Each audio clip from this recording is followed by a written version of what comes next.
उसी हदीस पर लौट आऊं कि जिब्रील ने रोका था कि या मोहम्मद सल्लल्लाहु अलैहि वसल्लम, अल्लाह के रसूल है, मेरे आका रुक जाइए। जिब्रील क्यों रोका?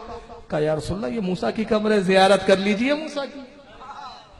अब सही मुस्लिम की हदीस जिल नंबर 2 सही मुस्लिम की सफा नंबर 268, और ये हदीसें और भी किताब में आई, मैं आगे हवाले देता हूं। सही मुस्लिम के अल्फाज, आका कहते हैं मैं मूसा की कब्र पर रुका, जिब्रील ने मुझे रुकवाया।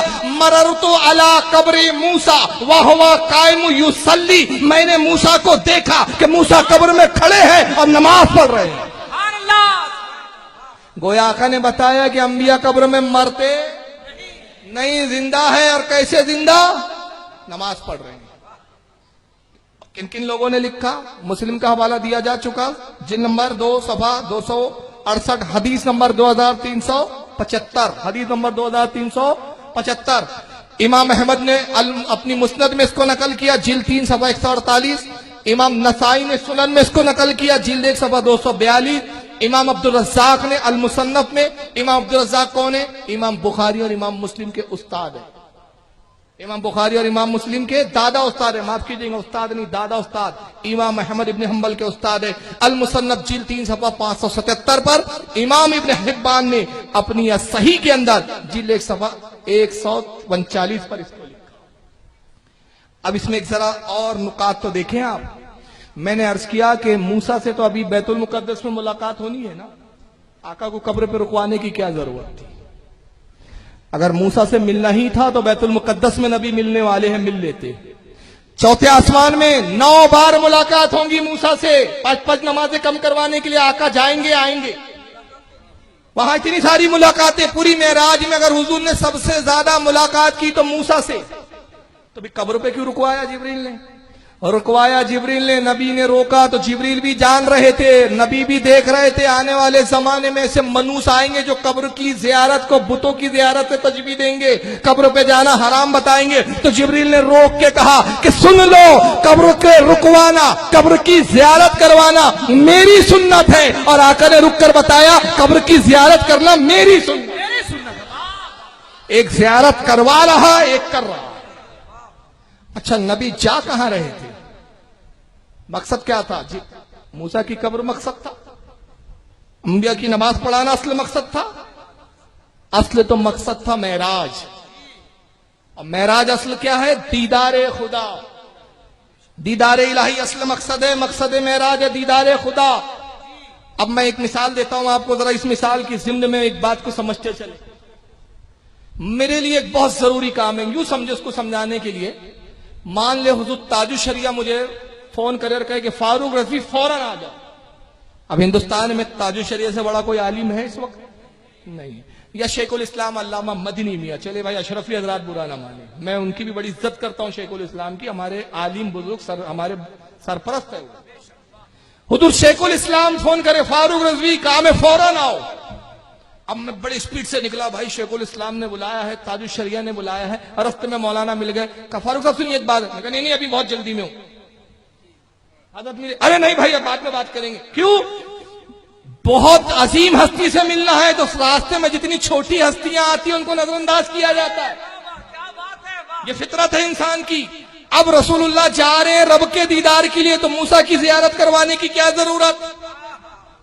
जिब्रील को रुकवाने की क्या जरूरत? सफर तो इतना तेज, तो फिर रुकवाया क्यों? बुराक जैसी सवारी, तो नबी को रुकवाया इसलिए जिब्रील ने। रसूल इसलिए रुके कि नबी ने बताया कि देखो सफर बड़ा मुबारक है, दीदार खुदा बड़ा मुबारक है। मैं अपनी सुन्नत बना रहा हूं कि जब किसी नेक काम के लिए निकलो तो अपने इलाके के सालिहीन की कब्र की जियारत कर लिया करो।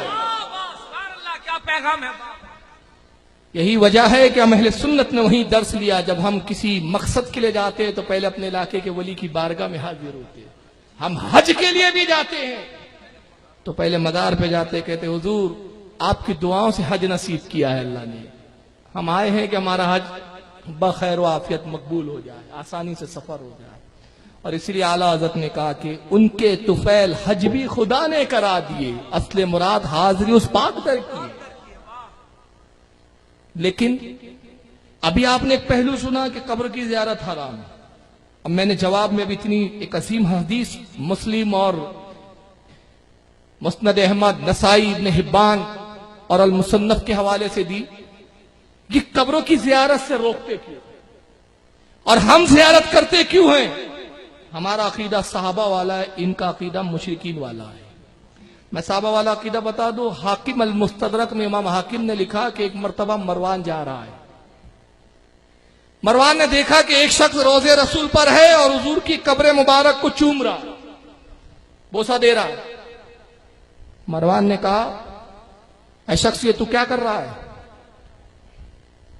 اے شخص یہ کیا حرکت ہے؟ حدیث کے راوی ابو صالح داؤد ابن ابی صالح اس حدیث کے راوی کہتے ہیں کہ فائزہ ہوا ابو ایوب الانصاری رضی اللہ تعالی.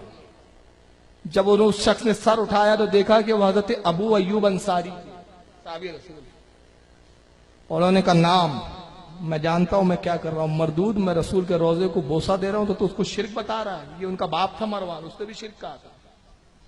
اور اس کے بعد حضرت ابو ایوب انصاری نے کیا جملہ کہا، بڑا تاریخی جملہ کہا جیتو رسول اللہ صلی اللہ علیہ وسلم ولمات الحجر. کہا کہ مردود مروان سن، میں رسول اللہ سے ملاقات کے لیے آیا ہوں، کسی پتھر کے ڈھیر کے پاس نہیں آیا ہوں. تو صحابہ کا عقیدہ تھا کہ نبی زندہ ہے اور جب ہم قبر پر آتے ہیں تو نبی سے ملاقات کرتے، یہ عقیدہ ہے. مگر یہ جانے سے منع اس لیے کرتے ہیں، بت اس لیے کہتے ہیں کہ ان کا عقیدہ ہے کہ نبی مر چکے.